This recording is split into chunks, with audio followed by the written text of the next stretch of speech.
A Marilu Cabanhas. Bom dia, Marilu. Olá, bom dia, Glauco. Bom dia a todos que estão acompanhando a gente aqui no Jornal Brasil Atual. Bom, por forte pressão do Centrão, caiu nesta segunda-feira o ministro da Saúde, Eduardo Pazuello. O novo ministro da pasta é o médico cardiologista Marcelo Queiroga, presidente da Sociedade Brasileira de Cardiologia. É o quarto ministro da Saúde do governo Bolsonaro. A cardiologista intensivista Ludmila Rajá tinha sido cotada, inclusive, para ocupar o cargo, mas não aceitou. Desde que a indicação começou a ser veiculada pela imprensa, a médica e a família dela sofreram ameaças nas redes sociais e teve o número do seu celular, inclusive, divulgado. E essa mudança se dá no pior momento da pandemia, que registrou 1.275 mortes nas últimas 24 horas, totalizando 279.602 óbitos. A média móvel de mortes no Brasil bate novo recorde em 7 dias, chegou a 1.855. A gente vai falar sobre essa dramática situação nesse momento com o Gustavo Cabral, ele que é imunologista, PhD e pesquisador da USP, com pós-doutorados em Oxford, Inglaterra, e Berna, na Suíça. Pesquisador da USP FAPESP, que lidera pesquisas de desenvolvimento de vacinas contra o coronavírus. Gustavo, é um imenso prazer recebê-lo aqui. Bom dia. É um prazer enorme estar aqui com vocês também, estar conversando com todos que possam estar escutando e a gente tentar conseguir, sabe, levar um pouco de informação, ao mesmo tempo que a gente tentar acalmar as pessoas, também trazer para a responsabilidade. Eu acho que esse é um momento que a gente tem que estar sempre ativo quanto a isso. Prazer enorme estar contigo.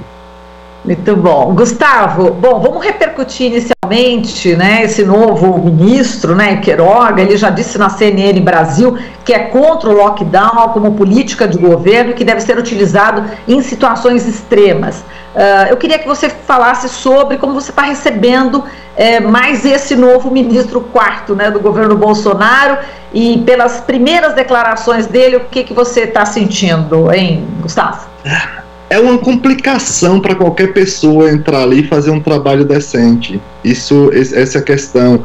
Por mais que a pessoa seja um excelente profissional, como eu acredito que o ministro é como cardiologista, que são situações diferentes. Uma coisa, as pessoas imaginam muito, olha, ele é médico, então vai resolver. Tem formação em medicina, tem formação em cardiologia. A questão é qual a experiência dele para lidar com saúde pública, qual a experiência, qual a visão da pessoa para compreender o Brasil como ele é, essa multiplicidade cultural, quais os tipos de frentes que ele vai fazer para o combate à Covid. Não é uma frente padrão. Quando ele fala, vem a público e diz, eu sou contra o lockdown como estratégia política, você tem que mostrar que você é a favor. Ok, qual estratégia você vai usar? Por exemplo, qual a frente que vai estar responsável por essa questão do lockdown? Vai ter contato com os governadores e municípios para desenvolver uma estratégia específica para cada local? Não apenas falar eu sou contra, eu sou a favor. Isso geralmente quem faz muito bem é o presidente, que gera um prejuízo enorme para o Brasil. Não é questão de ser contra e a favor, é questão de você saber o que você vai fazer em pontos específicos, e esse é um ponto muito sensível. Então é uma questão bem complexa para simplesmente falar que é contra ou a favor. A questão do transporte público está gerando bastante polêmica, porque as pessoas mais pobres, elas precisam ficar no seu trabalho, enfim, precisam se locomover, e cada vez mais lotado. Aqui em São Paulo mesmo, a gente já está nessa nova fase vermelha, e inclusive o metrô, o ônibus continua lotado. Como tentar resolver esse problema? É lockdown mesmo, Gustavo, principalmente nas grandes capitais? Pois como as pessoas falam, as pessoas precisam ir trabalhar. Realmente, se as pessoas não têm um suporte para se manter em casa, as pessoas precisam trabalhar. Não é que as pessoas querem ir trabalhar. As pessoas já vão falar, olha, as pessoas querem ir trabalhar porque tem que trazer o pão para casa. Isso não é querer, isso é precisar, eles têm que ir. Aí é onde entram dois grandes erros. Quando a gente propõe um lockdown, a gente precisa dar o suporte para a sociedade, para se manter em casa. Não é simplesmente falar, fique em casa. Como é que as pessoas vão se alimentar? Então você tem que ter um suporte para que elas se mantenham por tempo determinado, e é importante explicar às pessoas, olha, esse lockdown para as pessoas e para os empresários, por exemplo, esse lockdown é por esse período até nós controlarmos a pandemia até esse ponto. A gente volta ao estágio amarelo e aí a gente vai retornando. Não é simplesmente falar fecha ou não fecha, é uma questão de explicação também e dar o suporte. Outro grande erro é, ok, vamos fazer lockdown, vai estar menos pessoas na rua, diminua o transporte. Claro que se você diminui a quantidade de transporte, vai continuar cheio da mesma forma. Então, assim, não é questão só de fazer lockdown, ter menos pessoas na rua, diminua o transporte. O que passava 10 ônibus, passa um agora, passam 2, claro que vai estar lotado da mesma forma. Então, essas estratégias precisam ser muito mais bem organizadas. Perfeito. Bom, a gente está vendo essa questão também da vacina, né? Como está difícil, né? As pessoas serem vacinadas. A gente tem um caso aí de idosos, né? Esperando 16 horas na fila para conseguir uma senha de atendimento para tomar vacina contra a Covid em Belford Roxo, no Rio de Janeiro. Enfim, quer dizer, a estratégia é dar a vacina, mas dessa forma, quer dizer, é uma desorganização, né, Gustavo? E já começou lá começou desde o início da pandemia, né? Quando gerou essa discussão, gerou muito mais discussões do que foco para o combate à pandemia. Você não vê que houve um comitê de combate à pandemia muito bem formado, articulado pelo governo federal, vamos montar várias frentes para combater em cada ponto. E em relação às vacinas, o erro maior foi lá em agosto, junho, julho, agosto, setembro, onde não houve negociação para a obtenção de vacinas. Todas aquelas vacinas que entraram na fase final de testes, todas, deveriam ter entrado em negociação pelo governo federal, porque dessa forma, todas as que viessem a ser aprovadas para uso humano, nós teríamos direito de compra. E essa visão assim um pouco mais ampla, não precisa ser tão inteligente para ter uma visão técnica e social, para ter uma ação de compra, atenção de assinatura de contrato para direitos de compra quando fosse licenciado. E as pessoas questionam muito, mas e se não desse certo? Se alguma não desse certo, as outras dariam. As outras dariam. O que as outras dessem, o retorno financeiro, eu nem estou falando da questão da vida, que é a mais importante, mas o retorno financeiro para a economia cobriria todo e qualquer investimento, porque com a vacina nós controlamos a pandemia, as atividades retornam, o dinheiro começa a girar que pagava facilmente todo e qualquer investimento. Isso é o que faz os países organizados. E aí nós deixamos acontecer e estamos aqui penando. Exato. Agora, Gustavo, achei interessante que logo no começo você falou, vamos tirar as dúvidas, enfim, vamos informar, mas vamos também tranquilizar. E eu queria que você falasse a respeito de alguns países, né, que suspenderam o uso da vacina de Oxford, né? Quais as informações que você tem a respeito? A gente tem todo o cuidado para não alarmar, né, as pessoas. E estamos diante de um dos maiores especialistas aqui em vacina. A gente já vai falar da sua pesquisa, mas o que você tem a dizer para essas pessoas, né, que leram as notícias, né, que está Itália, Espanha, enfim, Holanda, vários países da Europa suspendendo aí temporariamente a vacina de Oxford? Pois é, eu não, em particular, assim, embora gere muita audiência, eu não gosto muito da estratégia do terror, assim. Embora chame muita atenção, eu não gosto porque já está gerando e vai causar um prejuízo posterior, ainda maior que essa questão de saúde pública relacionada a problemas psicológicos. Então a gente precisa pensar um pouco nisso também. Isso quer dizer que a gente não tem que chamar responsabilidade? Claro que temos, a gente está fazendo isso o tempo inteiro. Como você falou, desde a gente sair do laboratório para ter que ir para o Instagram, para as redes sociais, sabe, para vir aqui, para tentar comunicar com as pessoas. Porque a gente sabe, olha, o que aconteceu, nesse caso da suspensão, aconteceu a semana passada com outros países.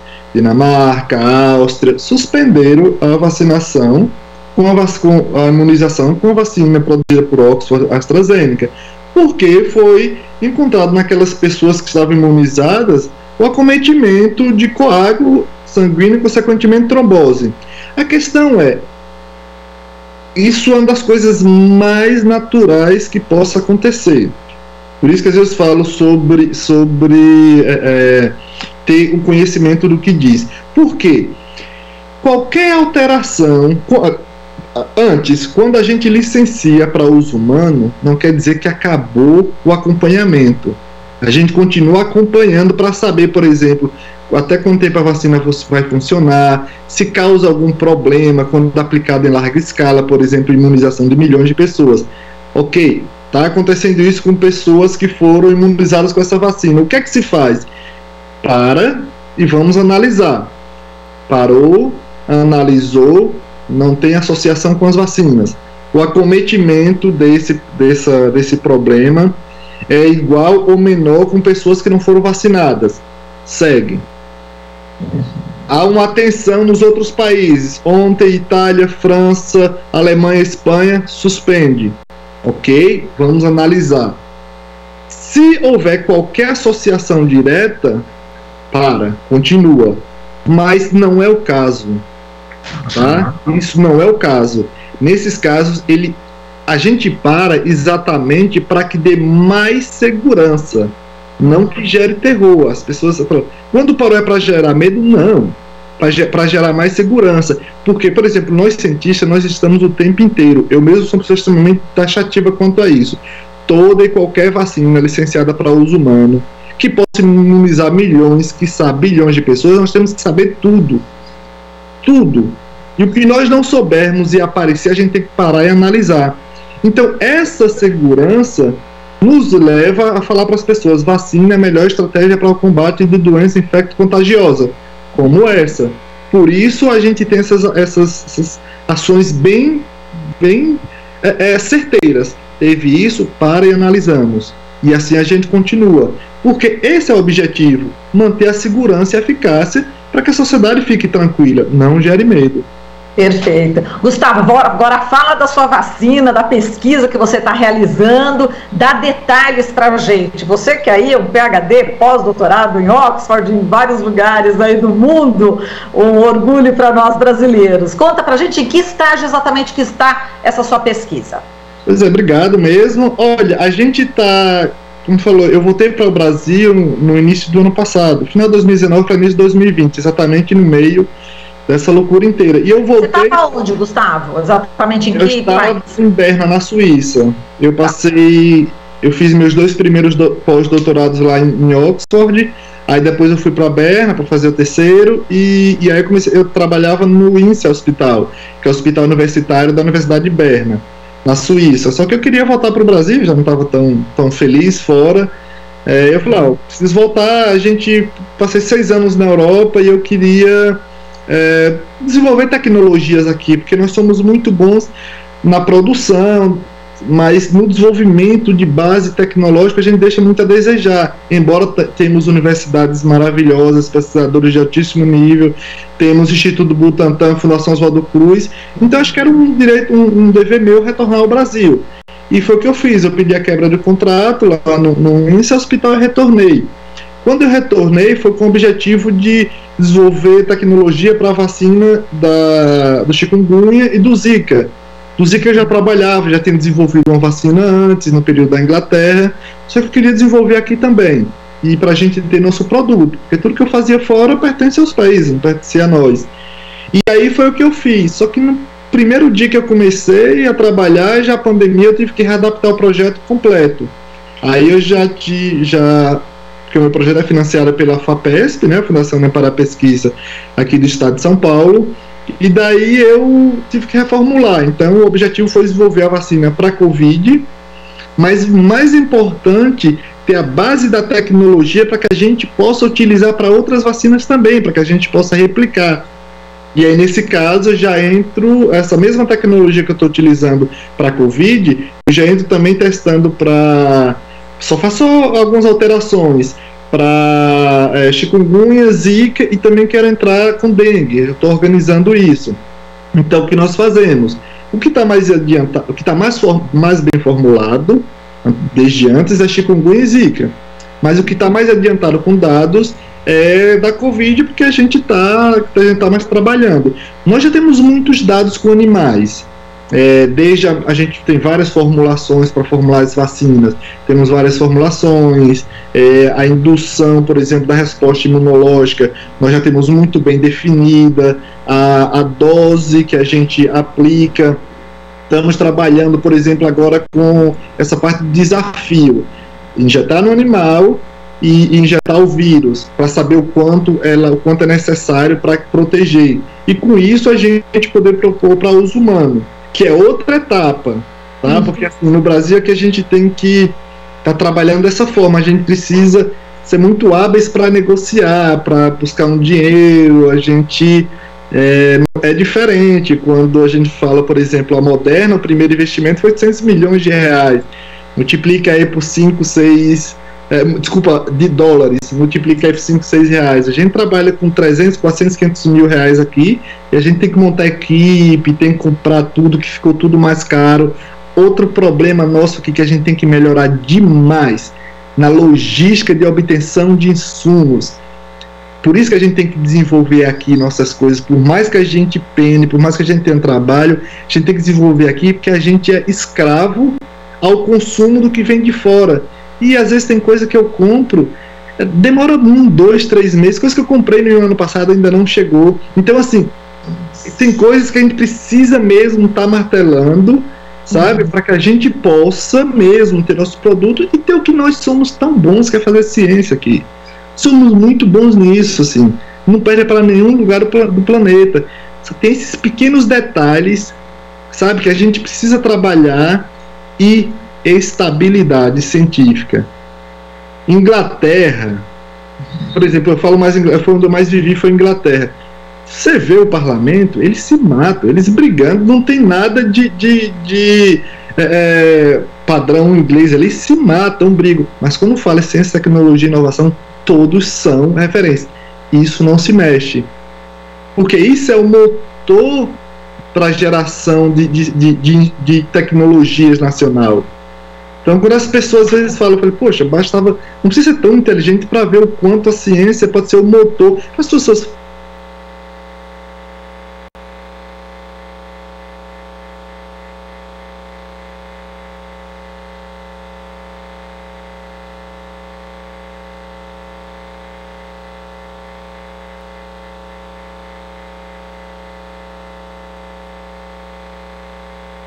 podem desenvolver a vacina, desenvolver as tecnologias aqui.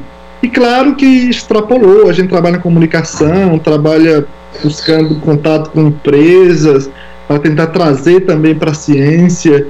A gente está, pelo menos, tô nessa correria, ver se a gente consegue fazer alguma coisa de importante, assim, sabe? Entendi.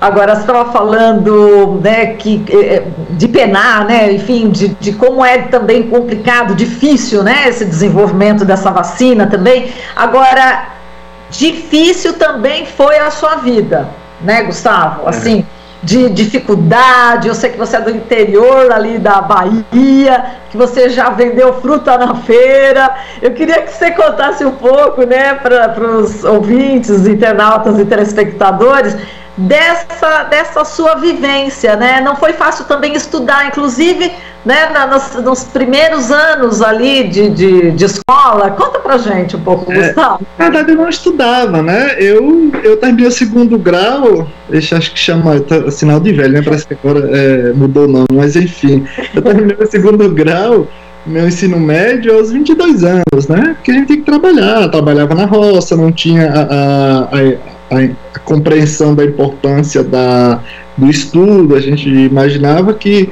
quem não trabalhasse era vagabundo. Então, assim, tinha essa compreensão. Infelizmente, ainda temos muito hoje.